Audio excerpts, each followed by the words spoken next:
This is Wifed Up Now What? I'm your host, Coriel, and this podcast is all about marriage management advice for millennial wives. Wives like me who said I do and then try to figure out what the hell did I just do. So many of us were taught that getting the husband was the hard part. But what I'm realizing is that managing the marriage is where the real work comes in. So we have two wives in the building today. We got my girl Taccara and Mecca in the studio. Hi. Welcome to the show. Thank you. So for the people who are not familiar, start by just answering simple question: how long have you been married? And is this your first marriage? That was not a trick question.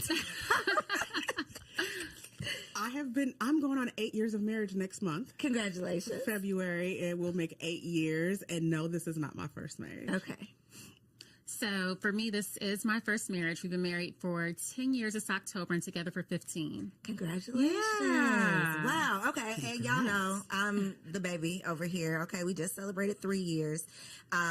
We definitely had a lot of transition in those 3 years, though, in terms of becoming parents, getting married, and just having to take on those new responsibilities.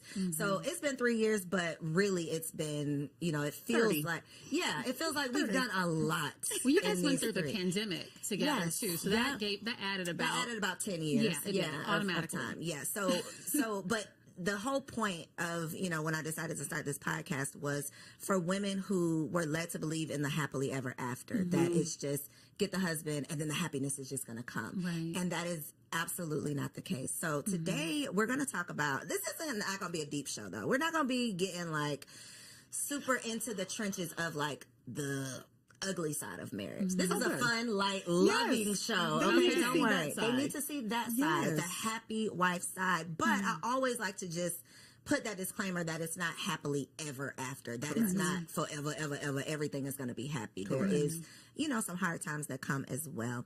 But we're going to start with a little reaction because I'm going to play a clip. Y'all know they give us so much to talk about on these internet streets, but we don't often get the wives' perspective on some of this stuff. I don't know about y'all, but when I see the podcast, it's always the single people. Absolutely. And the wives don't usually get to say much. So y'all do today. Black church caters to the black woman. And the reason the black church caters to the black woman is because the black woman is the provider. She has more income and education than the man. So they're looking at this financially. They also have a vested interest in her never getting married. The pastor is the metaphorical husband of all the single women in the community. I'm not saying he's sleeping with them. I'm saying he's keeping them so distracted with Jesus that they never find a husband, and that's the way he wants it to stay.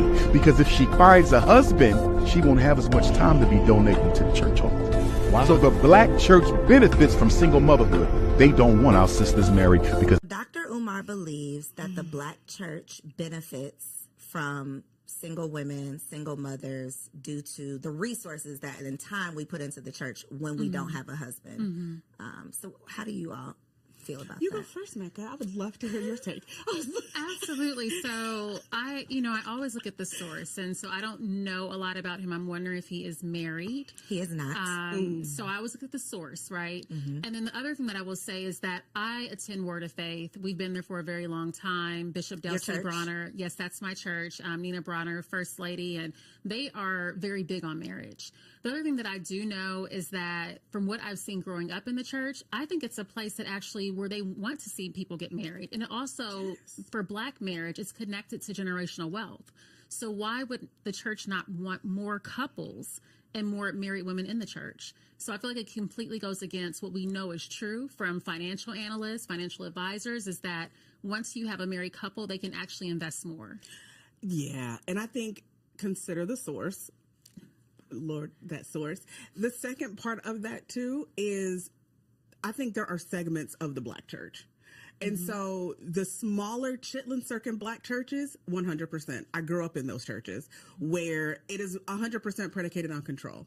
So I definitely agree that while they're prophesying you finna get a husband, the other side of that is once you get a husband, that husband is the head, that husband takes control over that woman, that husband does not allow her to invest as much.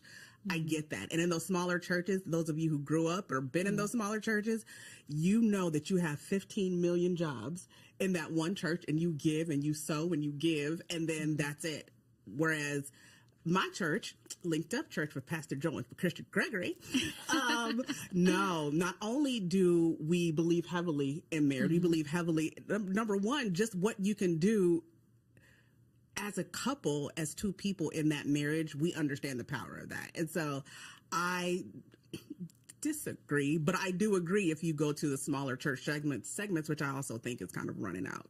So it could be possible in some churches, but it's not 100%, which nothing is. Just because a man sits in a pulpit does not mean that he does not pray on women or people. Correct. And so we have to remember these are people. Yep.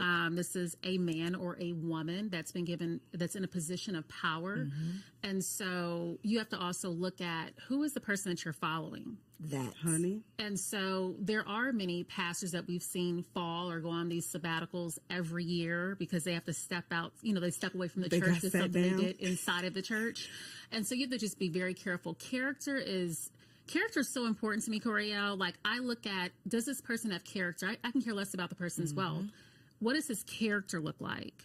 And to both of your points, I think it comes down to you making an individual informed decision about where you are spending your time, putting your resources. I do know of people who grew up in almost cult-like churches that were, oh girl, I wasn't even talking about you, but yeah, that were very much so, I want to keep you in fear, right? So that I can control you based on whatever my agenda is. And I think, we got a lot to say about Dr. Umar. Dr. Umar blocked me. I'm still blocked on Instagram, Dr. Umar. And I'm not even an anti-Dr. Umar, type of girl. What did you do?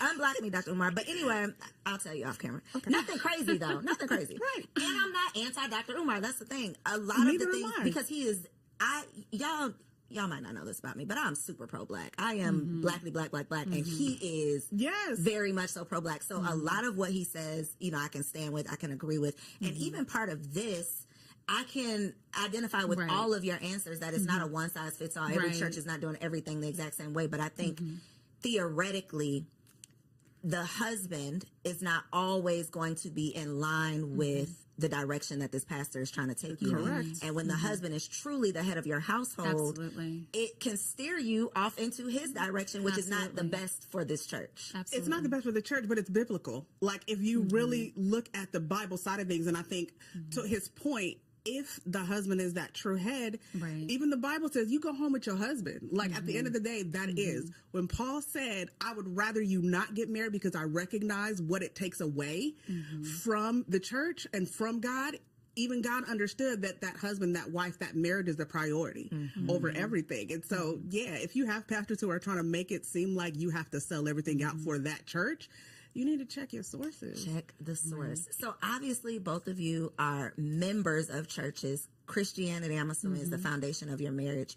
Were both of you in the same space? We always talk about equally yoked, and that, what it means, we be making up stuff, right, sometimes.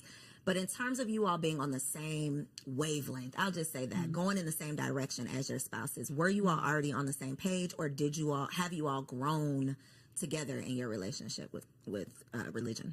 Sure. So I would say that Alduin and I were on the same page. I prayed very specific, purposeful, passionate prayers for him.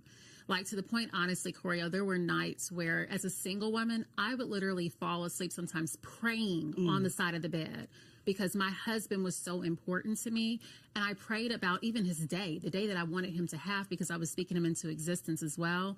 And so when Alduin came into my life, I said, yes, this is not a man that I have to lead into the church. A guy that I'm dating that is not as strong with his faith walk as I am. Because I'd done that before. And I wanted someone that could teach me some things. And as you know, my husband's not only a psychologist, but now he's a minister, which actually happened in the marriage. And that was different. Ooh, honey. Because he came to me and said, I think I want to, basically pursue and go into ministry and become a minister, licensed ordained minister. And you have to be a part of the interviewing process. And I was like, oh, no, I'm a first lady. I got to be the first what's lady. happening? I said, you know, they have to be okay with all of this leopard. You know, they have to be okay with this stuff too, right? Because The fullness of you. I still have to be who I am as a person. Yes. And so we were even on the same page with that.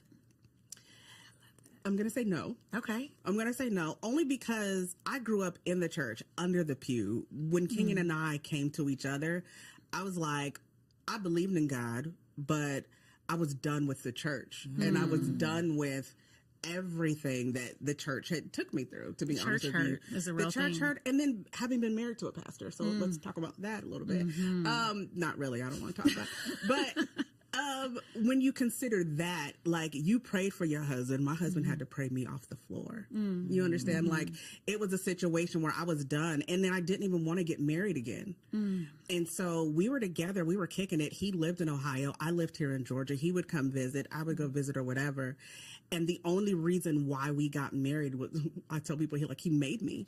He was just like, you have to marry me. If you don't marry me, I will not be with you, because I do not want God mad at me. And he was just like, I cannot take God being mad at me. So if you're going to be with me, you're going to have to marry me. And I was like, all right. Yeah. Let's do it. But you know, the funny thing is that actually goes to the point where it's like men know what they want. Yes. When single women even ask me, like, does he like you me? ask Is him, it if I that's don't the know what we're answer. doing? I'm like, men know. And he's going to communicate the fact that he wants you, and he will pursue you. Honey, that's it. Yep, That's he's gonna it. come carry you down that aisle if he can. Right. Drug me. So, to your point, if you have to ask the question, then you already know the answer. So, one of the questions that came up on one of my, y'all know I host a million podcasts, but one of the questions that came up on another podcast that was like kind of controversial. Me and my co-host completely disagreed, and I got to get y'all's take on it.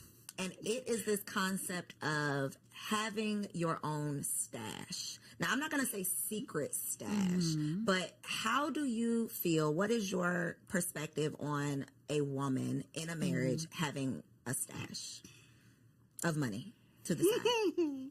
So this actually came up. And my husband was surprised. We actually, 2 years into our marriage, we actually met with a financial advisor, sat down, went over all the numbers. He's like, wow, I didn't know you made that much. Because our marriage is very much, some people would say traditional, where he pays all the bills. What I bring in is for retirement and for vacation and groceries and things like that. And so he's like, oh, I didn't realize you made pretty much the same as me. And I didn't realize you also had these other amounts. And it's interesting because I had to break that, because Aldo, being the therapist that he is, was like, this does not work in marriage. And I was like, well, my grandma told me that I need to have something on the side just in case something goes crazy. And so that was the first time that we were both really transparent. And ever since we have been. And that just works for our relationship. Like, I know what he has, he knows what I have, but every couple's different. Like, we still have separate bank accounts, but he always knows what's in there. I always knows what he has going on. Was that because submission is the biggest curse word on the internet, right? I know. When you come to those situations where I feel very strongly this way, Alduan already had his very strong stance as well. And I don't know that you disagreed or there, you know, he had to convince you or anything like that. But in a time like that, and maybe you can think of other scenarios that were similar, do you feel like at the end of the day, if we can't agree, I have to submit to what you said? Like, I'm just going to close down this account whether or not I really truly agree or not?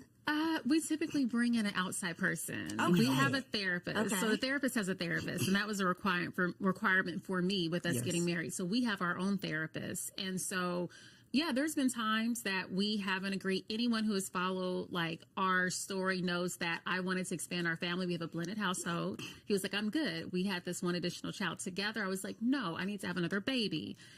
Because I will birth a nation. You know, I was willing to birth a nation for this man. Her name is Mecca, and she is birthing it all. Yeah.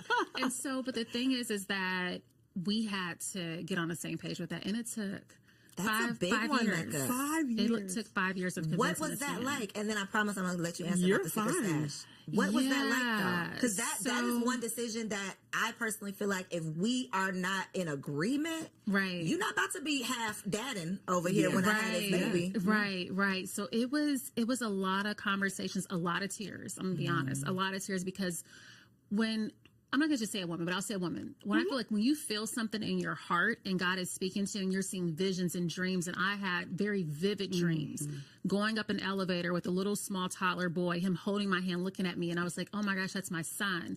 Literally come back down the escalator at the same hospital, Emory Midtown, and him being a grown man and me looking up to him because now I'm an older mother. That'll make me cry. And so when I saw that, I told him that dream and I said, I have chills right now because I was like, God spoke to me and I knew. And so a lot of prayer. I will tell you, there's nothing like prayer, because I started the Wives Prayer Challenge during the pandemic. And I said, well, you know, God has told me this, but I had over 1,000 women praying over my womb. Listen, they was all standing on business for her belly. Right. And you know what? Women talk about all the time, and I've heard a couple of women pastors that have told me about this, and they've said that pray for your husband, like in his prayers too, and just how he thinks. And so Aldon, actually, he was the one who woke up and said, God told me to give her another chance. And for 3 months, he went hard in the paint. Because before, let me tell you, I was putting a little bit of maca powder inside the smoothie. I was like, all right, what type of potatoes I need to chop up? But my husband knew what he was doing. He was like, you have to catch me up. Like, no. So we had to be in alignment. We had to be in alignment. And once we were, it happened. So to answer the question about submission, if push comes to shove, if you sit down with the therapist and the therapist says, Aldewan is right, do you feel like, okay, I'm going to submit to that? Absolutely. Absolutely. Because my husband is the leader of our household, and I am perfectly fine with him being the leader. That's where he's supposed to be. That's where God has positioned him. But I have to trust. I have to feel protected in the marriage in order to feel like I should be able to be in a place to submit to him. And he makes me feel that way. I think that is where the negative aspect of submission comes in. It's you did not choose a partner who you can trust yourself to submit to. Right. So now the thought of submission is just, it's a curse word. Right. It's like, no, you made a bad choice. Right. Yeah. And that is what needs to be evaluated, not the concept of submission. They don't trust the leadership. That part. Yeah. And that's the thing, too. I think just going back to the grandmother, what our grandmothers used to tell us, right? Grandmamas, great-grandmamas, everybody had those conversations with their daughters, their granddaughters, and everything, because back then, number one, they had no other choice. They couldn't work. They couldn't do anything for themselves. They couldn't provide for themselves. They had to rely on that husband. And they had partners who they could not trust. Granddaddy had maybes all around the city. And so she really did have to depend on herself. And so that's why she had to have that stash. Me on Today, the same thing. Yeah, we had that conversation in our book Covered. We talk about that. There should never be a thing where your spouse has to wonder what's going on in your life. And that's any area. That's money, that's whatever. And so if there's no open book with finances or anything, then again, can you really say you trust who you're married to? Right. Ooh, one thing that came up that I personally have experienced, and I'm still kind of working through it, is the business part. I have no problem in any other area, but I feel like this is my business. You know, this is my baby, you know? How have you, not how, because I'm not going to make an assumption that y'all have had that experience too, but have there been any areas where you've had some challenges in fully being, not necessarily being transparent because it's not a secret, but in fully allowing them to hold space in truly every area of your life? Did y'all experience any of that in any areas? Yeah, especially coming up. When I met Kenyon, I was a single mom too. I've been a single mom. Even when I was married before, I was still very much a single mom. So, you know, that sort of thing where you've taken it upon yourself to handle and carry and do everything. We got married, and I mean, we had all kinds of money coming in the house. Lights were getting shut off. Things were getting like missed because I was trying to carry it all on my own. I was trying to do everything because that's what I've always done. And he was just like, where do I fit in? Like, you can't invite me into your life and not provide space for me. So where do I fit in? And so it came to a point where like he had to just take stuff off my plate because things were falling apart, but I didn't know how to fix it. I didn't know how to carry it all on my own either. And so we had a big old blown up fight where me coming from abuse, and he would like yell at me sometimes, like, why are you not asking for help? Like, seriously, what is going on?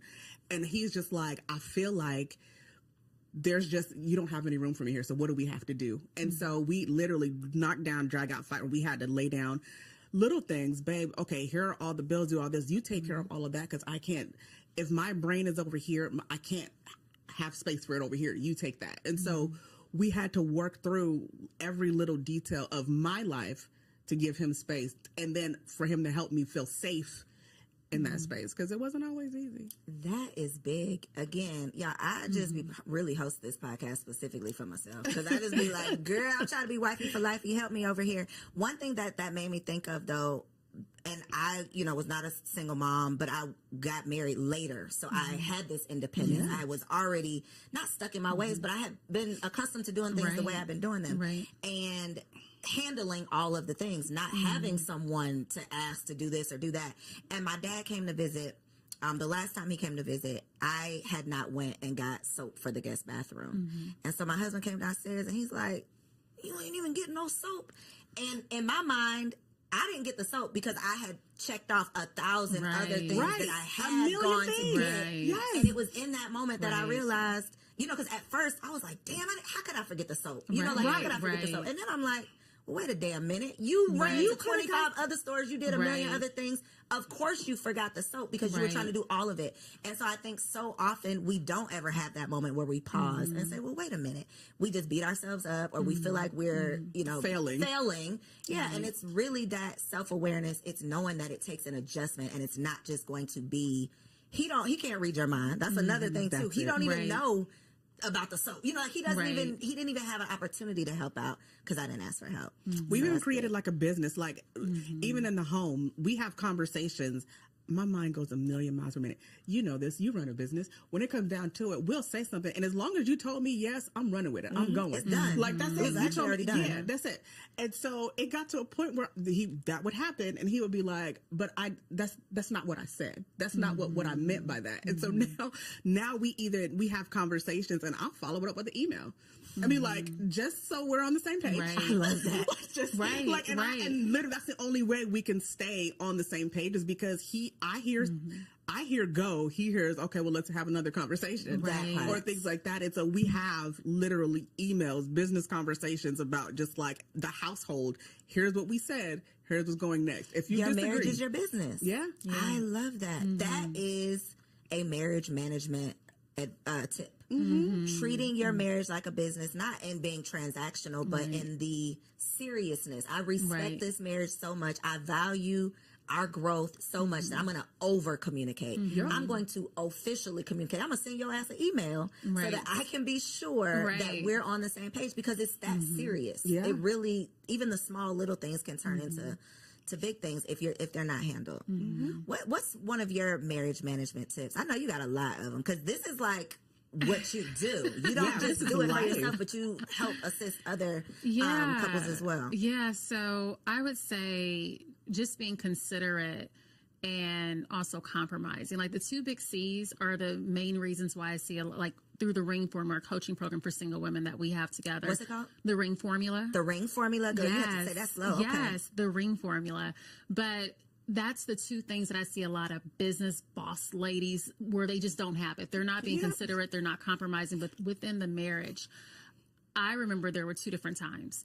One time, we launched A Weekend for Love, which is our marriage retreat for couples. We launched that 5 years ago. We've helped hundreds of couples. It's one of the largest luxury marriage retreats. But with that, it's like he told me it can never be in a place where you're struggling and I'm living in a place of abundance. Like, how is that possible? But that can happen when you're not on the same page. And that's what happened, because I was investing all, even my own personal money, sponsorships. We had a sponsor that pulled out, and I was just like, I'm just going to make it work. And he was like, no, like you're over here struggling, but I'm out buying a new suit. I'm drowning. How does that make sense? I could toss you a life jacket. Right. Yeah. But I didn't know how to ask for help. And we've got into these deep discussions, arguments, conflict, whatever you want to say, right? Deep discussions where he has said to me, don't work around me. I'm like, but I was just like making sure the kids are with the parents, and I wanted to make sure that it was easier for you. Girl. So I just did it. And he was like, you didn't even give me the opportunity to help you. I didn't even know that you needed help with the kids so that you can cover this and do this and this and that, because you didn't even say anything. And so the get it done mentality, I'm just going to do it because I've been doing, I ran all these businesses, I've been able to get it done. Get out of my life, Mecca. It does not work. Right. It does not work. It's not sustainable. It's not sustainable. It's not. And if for all the women that want this alpha man, it certainly does not work with the alpha man. He ain't Girl, gonna we have be it. saying we want an alpha, but a lot of y'all are really compatible with a beta. You really want a Especially beta. these boss women. You don't want an alpha male. don't. You really don't. Because as soon as they tell you to sit down somewhere, you ain't going to know what to do with yourself. You want an alpha, you're attracted to an alpha, but you're Yes. truly compatible with a beta. Right. Is the truth, and nobody Right. wants to hear that. But I think it's so true. And to your point about the compromising, that is very tough when you are used to being in control. Yes.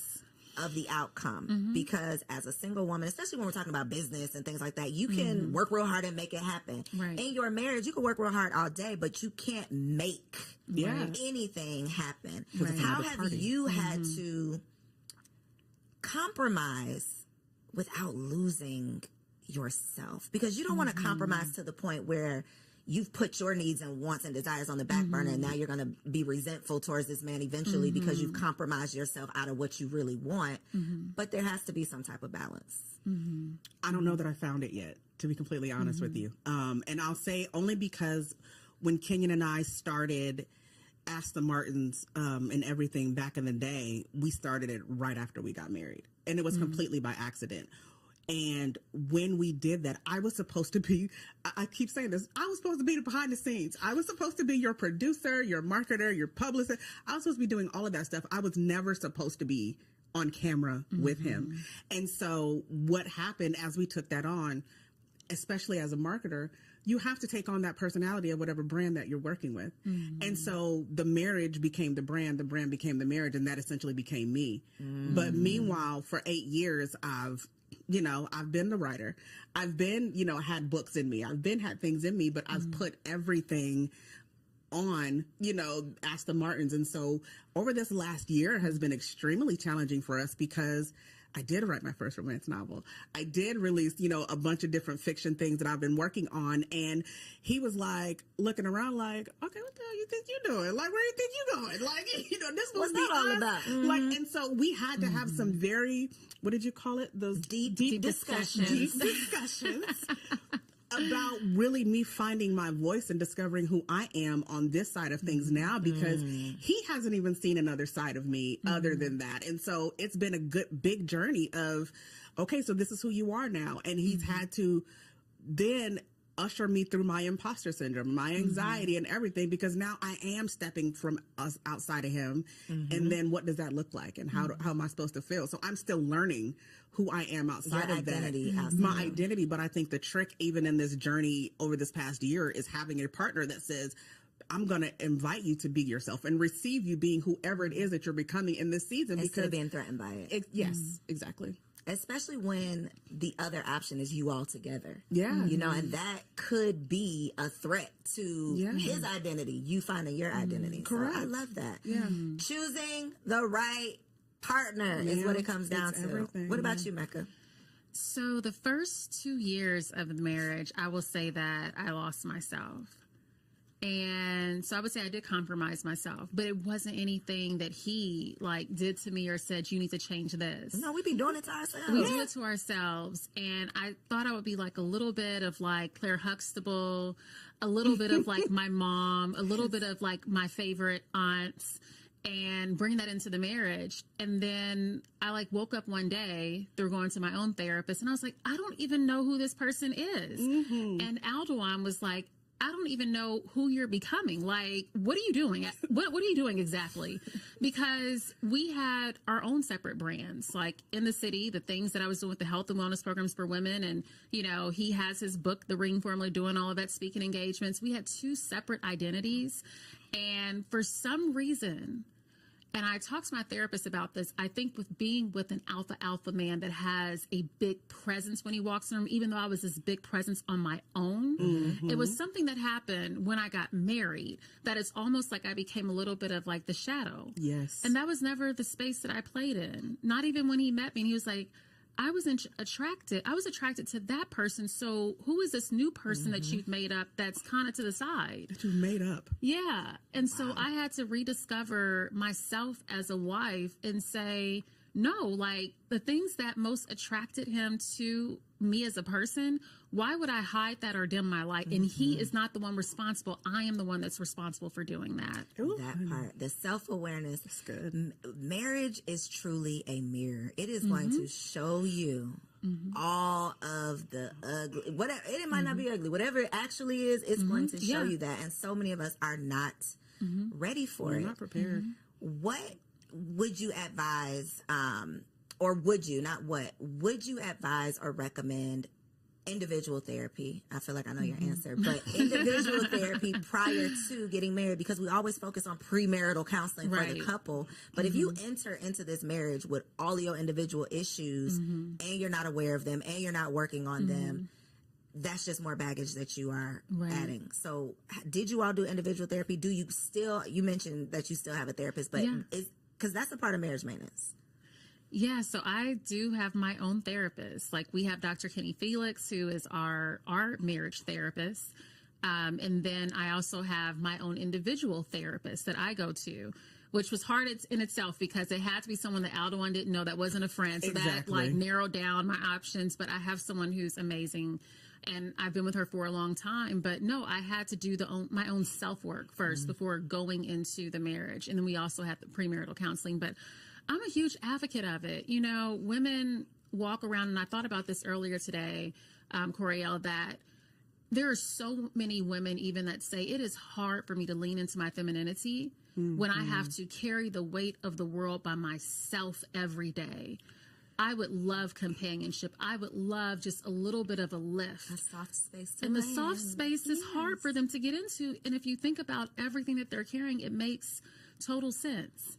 You know, and so I say that to say that I'm a huge advocate of women having their own therapist, because, sis, you have to talk to someone, and you have to talk to someone that is an expert and not someone that's just your girlfriend, because your girlfriend who's not married can't give you marriage advice. Go to the expert. Please. So you, go ahead. I was going to say, sometimes the expert is not always the pastor. I'm going to just put that out there. Put that out there, too. It's not always the pastor. It's not always. So I'm going to come back, but I want to ask about you losing your identity when you became a mother.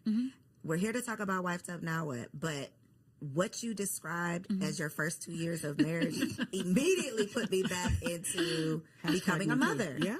Because that's a whole nother identity. That's a whole nother I've lost myself. Who am I? What is going on? How was that transition, and what was the impact of not becoming parents, because you already had a bonus baby, right? Yes. But what was the impact of you all having a child together? What was that impact on your marriage? Listen, with Trinity Tartt, I didn't miss a step. That is our daughter that we had together. Like you said, we have a blended family. I didn't miss a step. I was back to, med device sales, speaking engagements, the ring formula with Aldewan. I was back to all the things. My workout, you saw I was doing the lunges with the baby strap on, everything. Christian Tartt, that boy. It's always that boy. Yeah. So that actually has been the hardest. Like, my husband was like, you were losing yourself inside of him. Like, he was, even with breastfeeding, I breastfed him for 18 months. For Trinity, it was a year. And I knew that it was a moment when Christian walked up with a chip from, we had taco night, and literally walked up and went like this. Not dipping the chip.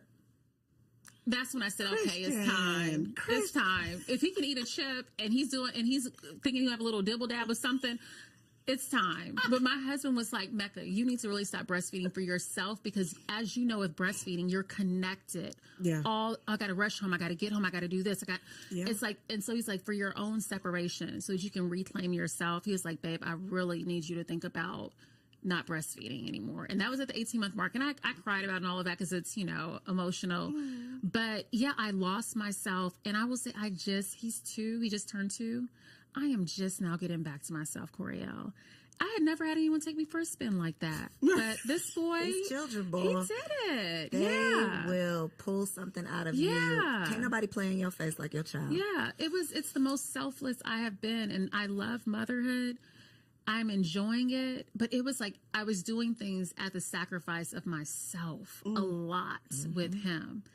And my husband called out first. I was like, no, I'm not, being defensive. No, I know I wasn't, like, I'm still doing my things. I'm still working out, meanwhile, I'm like drowning. I'm exhausted.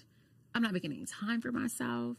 So yeah, I'm just literally getting back to it. And so sometimes it also takes longer. So if that's you, sometimes it takes longer, and that is okay. You have to appreciate the differences that happen with each child, or maybe it's your first. Yeah. Which question? Well, I can move on. We got a new question because I really want to get into the fact that we all have amazing husbands. Let's go there. Let's go there. Because Valentine's Day is right around the corner. And even though we don't have to subscribe to these commercial holidays, Valentine's Day can be every day. Yes. But one of the things that I don't think we talk about enough is appreciating good partners. So having husbands that we all appreciate, we can complain all day, but we're not going to use our time to do that. What are some of the ways that you enjoy showing appreciation for your husband? We got to give the wives some tips. Okay. I think, and you correct me if I'm wrong, both of you with husbands, I think for men, a big part of their love language, I don't care who they are, is that words of affirmation. And it's easier for me because me and Kenyon literally live day in, day out together. Like, we're in the house together all day, every day. And so that's just us. But I think there's something to be said about people who also appreciate the journey of where they've come from. Because when we're in the house together all day, every day, I love you. Hey, thank you for doing that. Oh my God, I love you. Give me a hug. Like, we hug. We don't sleep in the same bedroom, but we get up and hug every morning. Pause. Flag on the play. Say that one more time. We do not sleep in the same bedroom at all. Like, well, that was not on my cards. Okay. Let's go there. How? Why? Please tell us about this. It started out as me snoring. Okay. And so that's how it started. But we have very different rhythms in how we move about our day and how we wake up or whatever. And so he has his room. I have mine. I wake up. Most mornings I'm up by 3:30, 4 a.m. Wow. So, and he's not up probably until about 7.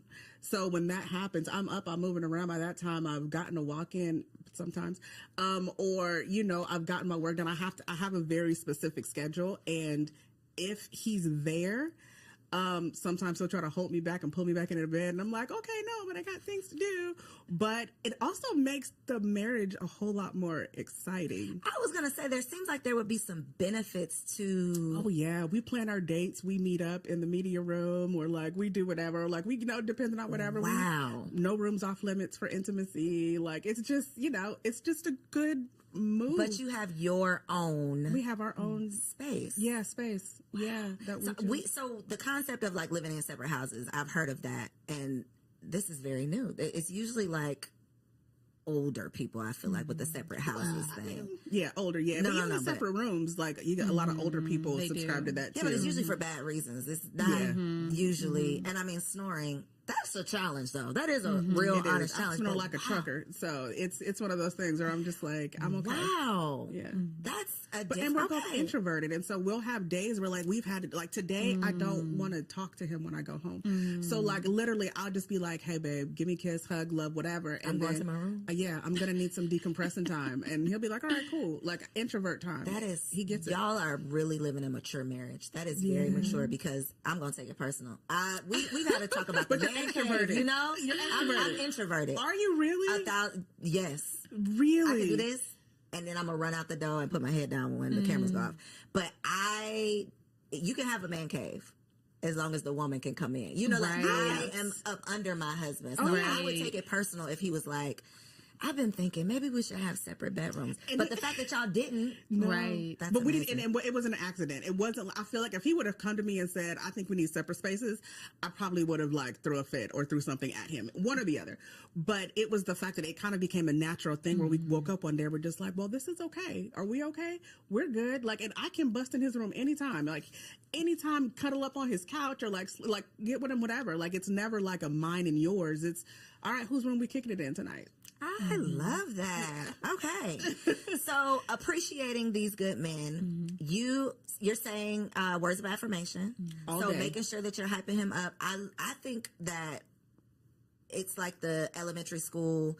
A lot of people still have that very elementary school. If I like you, I'm going to be mean to you. I'm going to say mean things. You know, Black women specifically are not known for, not that it doesn't happen, but we are not known to be lovey-dovey with our husbands. We're like that with our children, but we are not known to nurture our husbands in that way. So the fact that you know that that's the love language, and then you actually are doing it, I think that's big. What about you, Mecca? So I had to relearn his love language. And the reason why I say relearn, we were together, we dated for 5 years before we got married. And for his 40th birthday, I gave him my birthday, like what I would have wanted a birthday, the red carpet, 70 to 100 plus friends, largest cake I could find, you know, tailored suit, spa day, all in one day. He was like, I thought the spa was it.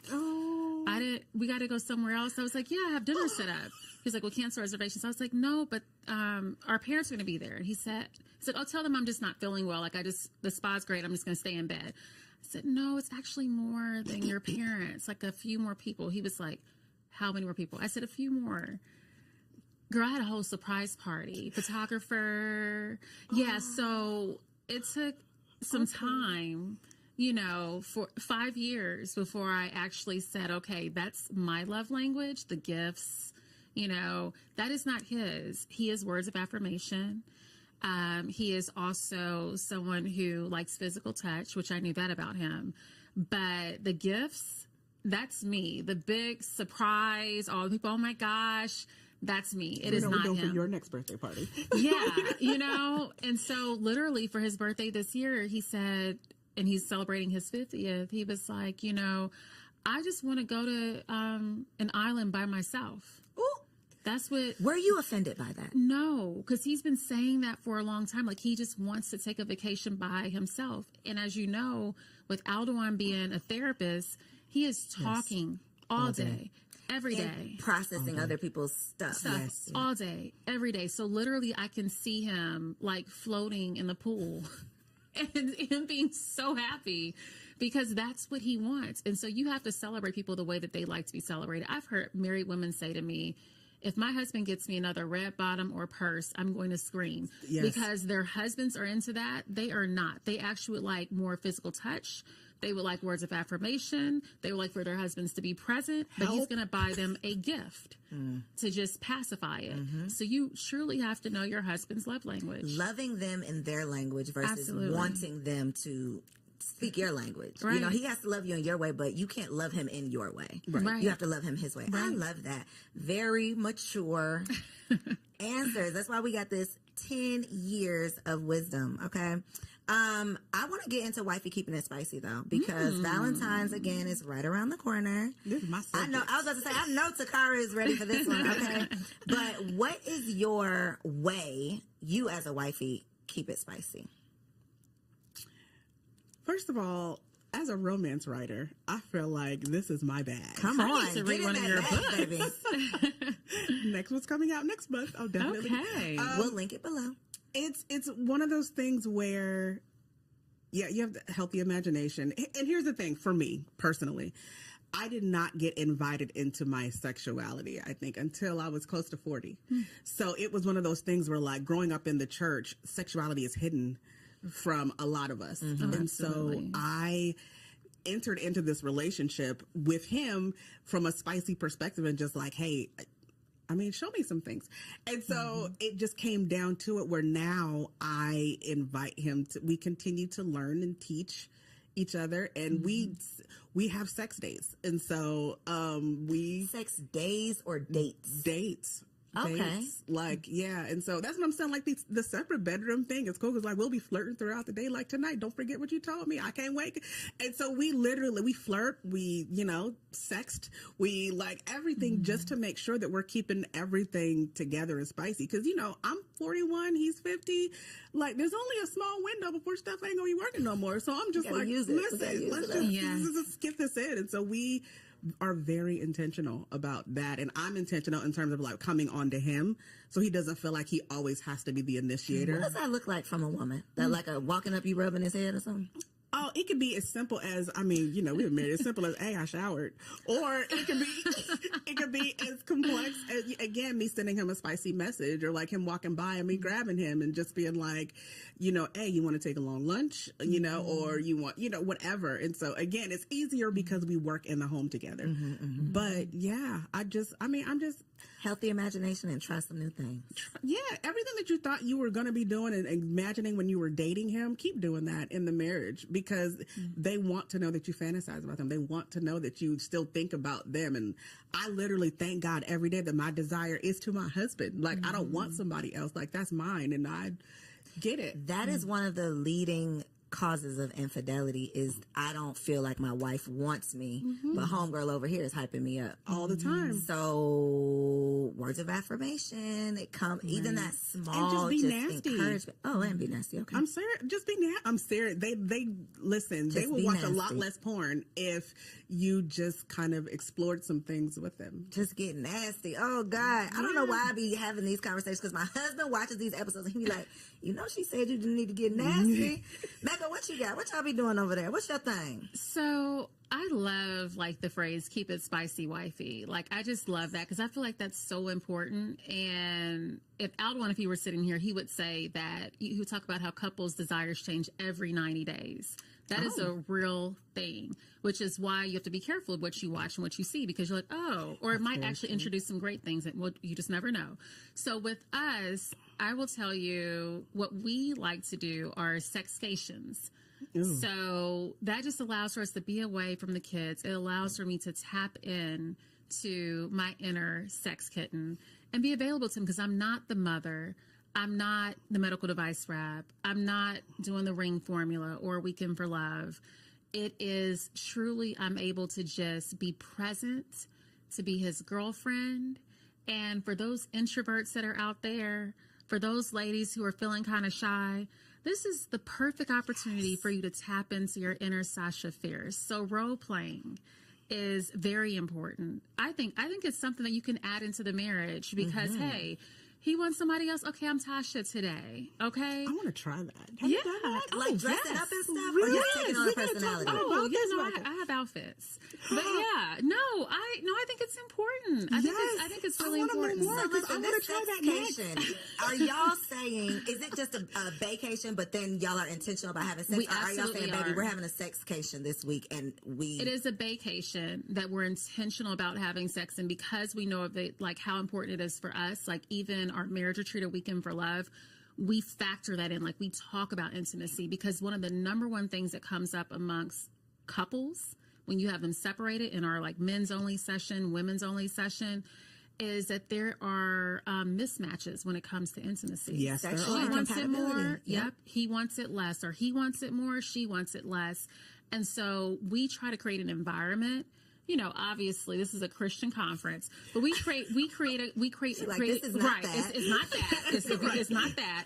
But we create a space where it's like women are like, you know what? I haven't seen this side of me in like a long time, because I've been wearing all the hats. And you guys have created this space where now it's like I'm touching my husband differently while I'm here at A Weekend for Love. And I've never had these conversations because we don't make room for them. And so that literally has led into how we work with the couples, because you should have the best intimacy in your marriage. I mean, if this thing is forever, I need to make sure that it's on and popping. And the thing is with married couples, it doesn't have to be. It's not every day. It don't have. Some people are every day. Say that one more time. Some Y'all people be are having every sex day. every day. You said sex dates, so that means not every day, right? It depends. Every 90 days, so things change. Sometimes yes, sometimes no. Yeah, so it's like, and I have talked to one married woman where she's like, he wants it every day. I said, your husband has a very high sex drive. You know, and it was a lot for her. She's like, I have to get myself up to every day. Wow.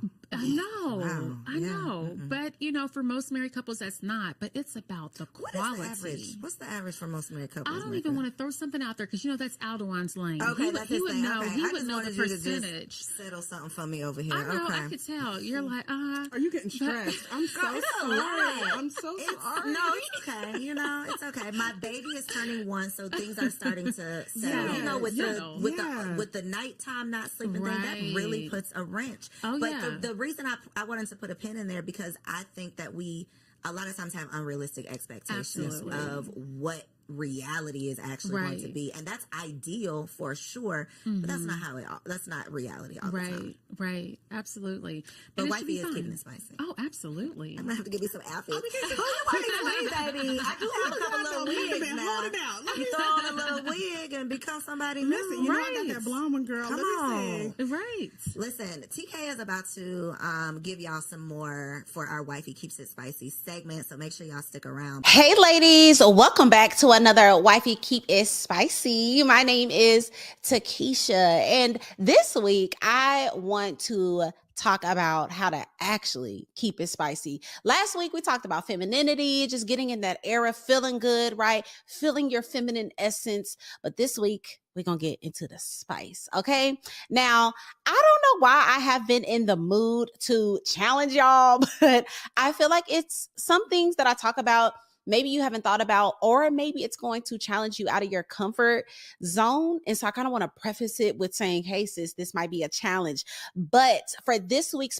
Wifey Keep It Spicy, I want you to be dedicated to being the fantasy, dedicated to being his fantasy. And the easiest way that we can slip up out of slip into going into everyday marital, this my boo, turnover, boring sex is that we forget to be dedicated to it because we keep doing the same thing. Now, listen to me, as a wife that is about to be with her man for almost 9 years in August, married 8 years in September, doing the same thing gets the thing done. Okay. Like a lot of times we're okay with that. But I always want you to keep him on his toes, keep him snatched up and obsessed with you. And we do this by being spontaneous. So let's dive into today how we can be dedicated to being the fantasy. This week, I want to challenge you to go ahead and take a trip. Go ahead and take a trip to that sex store. But we're not just going to go to the sex store. We are going to plan a date night. Yes, us ladies, we're going to plan the date night, and we're going to take our man to the sex store. And what I want you to do when you get into this sex store, I just want you to take your time and explore. And I think that this is so beneficial, especially if you are new in your marriage, because maybe you have not explored all the options or all of the desires or all of the things that your man possibly might be open to. So just walk around, get cute. Maybe you going in and you got your mindset on, you know what?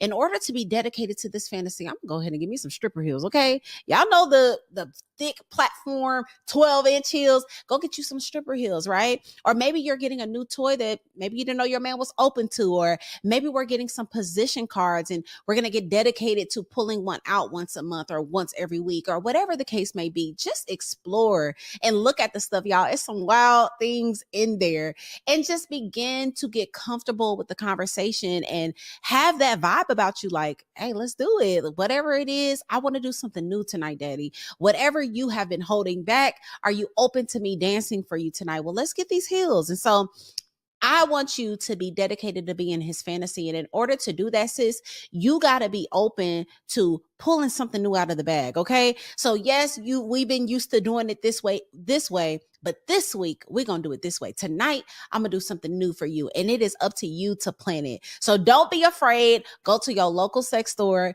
go ahead and pick out a new toy, get those deck of cards, whatever it is that you and your man are comfortable with. I want you to open that conversation up again, even if you've already had it. Like, hey, I want to spice it up, because here we keeps it spicy. Okay. So that is my tip for this week. I would love to hear your comments down below. Let me know. Are you going to go to the sex store, sis? You already kind of know what you're going to get. Are you going to actually do the challenge? I promise it's going to make your marriage lit. Comment down below. Let me know what you think.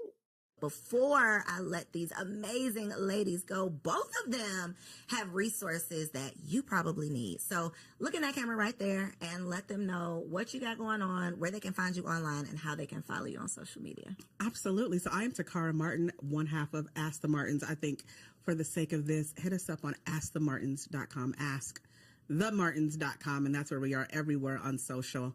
Romance stuff coming soon. Just keep it tuned. Wink, wink. All right. Thanks for having me. Mecca Tart. And you can find me on Instagram at Mecca Moore-Tartt. That's Mecca like the city, and Moore, 2 O's, Moretartt. I would love to see you all at a Weekend for Love this year. It's going to be amazing. We always sell out. We are going to Cabo. And if you are single and you are watching this because you want the ring, my husband and I, Dr. Aldewan Tartt, and myself, we do coaching with many women all over the world. And you can go to the ring formula because we want you to be intentional. We don't want you to be single next year. It's time for you to get the ring. Come on, theringformula.com. Yep. All right, we will make sure we link all of those resources below. Thank you so much for tuning in to this week's episode of Wifed Up Now What. Make sure you subscribe to the channel, hit that like button, share this episode with a friend, and if you happen to be listening on Apple or Spotify, leave your girl a 5-star review. I'll catch you on the next episode.